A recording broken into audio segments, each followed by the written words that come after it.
फरवरी 1974 Patna university students union ने सभी students को इनवाइट किया और एक बिहार छात्र संघर्ष समिति का गठन किया। इसमें लालू प्रसाद यादव अध्यक्ष चुने गए, सुशील मोदी और बहुत सारे लीडर। एक एजिटेशन चल रहा था स्टूडेंट्स का छोटे से मुद्दे पर कि हॉस्टल में जो खाने के दाम हैं उसको कम किया जाए और कुछ प्रॉब्लम थे एजुकेशन से रिलेटेड। लेकिन तत्कालीन कांग्रेस की सरकार और उसके मुख्यमंत्री बिहार के अब्दुल गफूर की हठधर्मिता, अदूरदर्शी सोच ने 18 फरवरी 1974 को जन्मे इस बिहार छात्र संघर्ष समिति को इग्नोर करके इसने एक बड़े आंदोलन को खड़ा कर दिया और 18 मार्च 1974 को इस बिहार छात्र संघर्ष समिति ने विधानसभा घेरने का कार्यक्रम बनाया। इसमें गोली चली और 3 स्टूडेंट्स मर गए और यहीं से पृष्ठभूमि शुरू हो गई जेपी की। जयप्रकाश जी उन दिनों गुजरात में नवनिर्माण मूवमेंट को देख रहे थे, वहाँ छोड़ के आए और उन्होंने कहा कि ठीक है, हम इस एजिटेशन का नेतृत्व करेंगे और फिर जेपी का आंदोलन शुरू हुआ। अगली कहानी आप जानते हैं, इसके आगे की कहानी आप जानते हैं, इमरजेंसी और टोटल रेवोल्यूशन। और बिहार ही नहीं पूरे देश में यह आंदोलन फैल गया और देश की राजनीतिक दिशा और दशा बदल गई। नमस्कार, मेरा नाम है ओम प्रकाश यादव और आप देख रहे हैं वॉइस ऑफ रिपब्लिक। मैंने एक छोटी सी स्टोरी संपूर्ण क्रांति और 74 के आंदोलन की आपको इसलिए बताई कि कदाचित उसी तरह की पृष्ठभूमि यहाँ भी शुरू हो गई है। वैसे ही निरंकुश सरकार, वैसे ही हठधर्मी मुख्यमंत्री और वैसे ही उनकी अब अदूरदर्शी सोच एक छोटे से मुद्दे को, एग्ज़ाम को री एग्ज़ाम कराने या इन स्टूडेंट से जो 78th बीपीएससी पीटी का एग्ज़ाम दिए थे उनसे बात न करके इस आंदोलन को बहुत ही व्यापक बना दिया है। 29 तारीख को रात में प्रशांत किशोर छात्र संसद बुलाते हैं गांधी मैदान में। न जाने किसके इंस्ट्रक्शन पर डीएम ने उसकी अनुमति नहीं दी। वह भी एक प्रशासनिक दृष्टिकोण से बहुत अच्छा निर्णय नहीं था। इसी तरह के अधिकारी वाहवाही लूटने के फेर में सरकार को और पूरे सिस्टम को बहुत डैमेज कर देते हैं। बहरहाल डीएम के बयान के अनुसार अनुमति नहीं थी, उसके बावजूद वो संसद हुई। बताया जा रहा है कि प्रशांत किशोर बहुत देर रात तक वहाँ थे, लेकिन जब वो वहाँ से हटे तो बिल्कुल ज़बरदस्त लाठी चार्ज किया गया। अब ये बात समझ में नहीं आ रहा है कि उतनी रात को वहाँ पर से उन लोगों को भगाने के लिए लाठी चार्ज करने की क्या आवश्यकता थी। अब ये तो जांच का विषय है, जांच में पता चलेगा या फिर क्या पता चलेगा भगवान जाने, क्योंकि जांच भी एक तरफा ही होता है। 30 तारीख को ये मामला पूरा गरमाया और दूसरे पॉलिटिकल पार्टी भी कूदने लगे। पप्पू यादव का भी बयान आने लगा, तेजस्वी का भी बयान आने लगा। बहरहाल सब लोग अपनी वाहवाही लेने के चक्कर में राजनीतिक रहते ही हैं।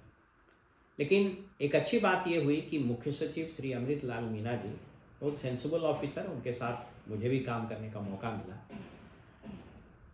कदाचित मुख्यमंत्री के निर्देश पर किए हैं या नहीं किए हैं ये मैं नहीं बता सकता हूँ, लेकिन उन्होंने इनवाइट किया और छात्र का एक डेलीगेशन 10-11 बच्चों का वहाँ गया और उनके साथ एक रिटायर्ड आईपीएस, बहुत सीनियर आईपीएस अफसर हैं आर के मिश्रा जी, जनसुराज से जुड़े हैं, वो भी साथ में गए और वार्तालाप हुई। छात्रों के भी वीडियो आ रहे हैं कि क्या बात हुई। बात क्या हुई भी हम लोग समझ सकते हैं, बिल्कुल ब्यूरोक्रेटिक टोन में ही बात हुई कि हम देखते हैं, बात करते हैं। Basically the government is trying two by time, उसको अंग्रेजी में बोलते हैं। लेकिन प्रशांत किशोर अब लग रहा है कि इस पूरे मूवमेंट को एक एक नया आयाम देना चाह रहे हैं। उन्होंने कहा है कि 48 घंटे यानी 1 जनवरी तक हम वेट करेंगे।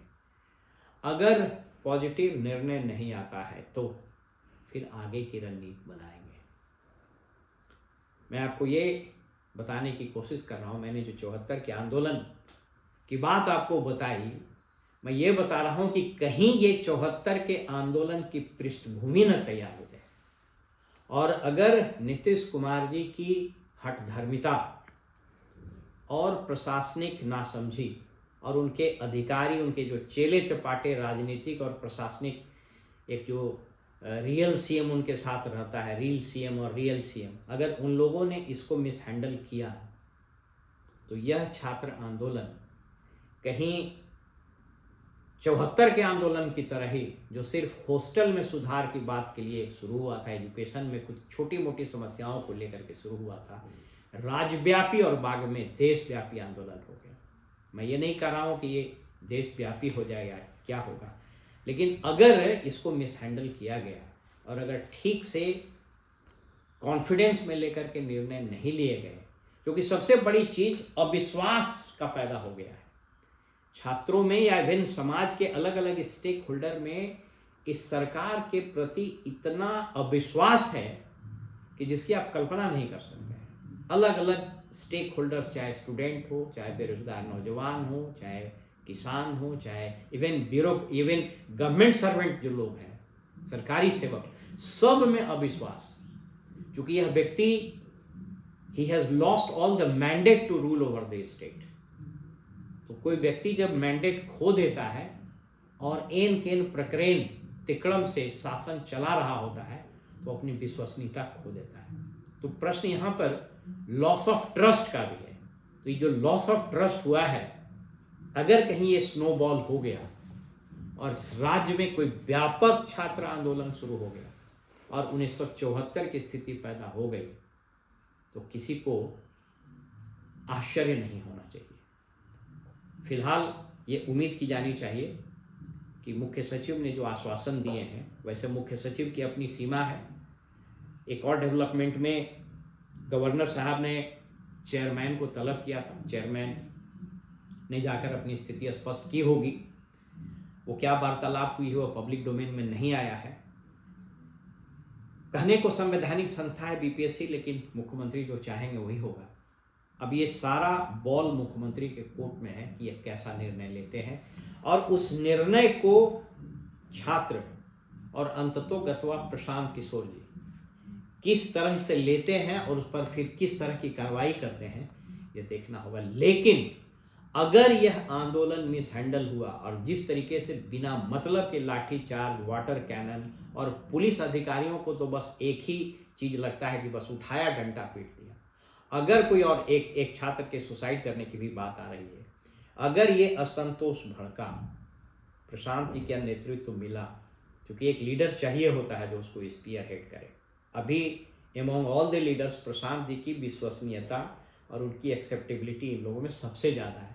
और ये मैं आपको इसलिए बोल रहा हूँ कि अगर ऐसा नहीं रहता तो उस डेलीगेशन में दूसरे दल के कोई लोग गए होते, उसमें सिर्फ जनसुराज के ही वो मिश्रा साहब गए हैं। तो इससे यह स्पष्ट हो रहा है कि छात्रों में बाई एंड लार्ज कॉम्परेटिव रूप से जनसुराज के प्रति ज़्यादा एक्सेप्टेबिलिटी है। फिलहाल हमें इजाज़त दीजिए और देखते रहिए वॉइस ऑफ रिपब्लिक।